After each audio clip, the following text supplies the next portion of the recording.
Hi hello welcome to my channel friends.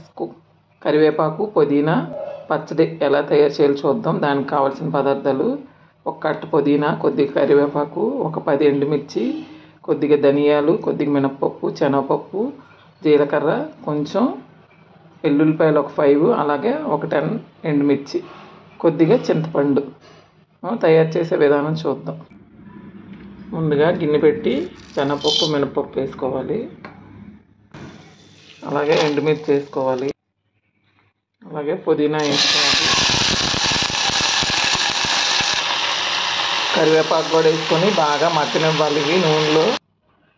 ఇవన్నీ నూనెలో వేయించుకొని కొద్దిగా ఎల్లుల్లిపాయలు, జీలకర్ర, ఉప్పు వేసి ఒకసారి మిక్సీ పడదాం. ముందుగా వేయించి పెట్టుకున్న పుదీనా, కొత్తిమీర కూడా వేసి కొద్దిగా చింతపండు వేసి మళ్ళీ మిక్సీ చేసుకుందాం. ఎంతో టేస్టీగా ఉండే పుదీనా కరివేపాకు పచ్చడి రెడీ అయిపోయింది. ఇది వేడివేడి అన్నంలో సర్వ్ చేసుకుంటే చాలా బాగుంటుంది. మీరు కూడా ఒకసారి ఇలా ట్రై చేయండి.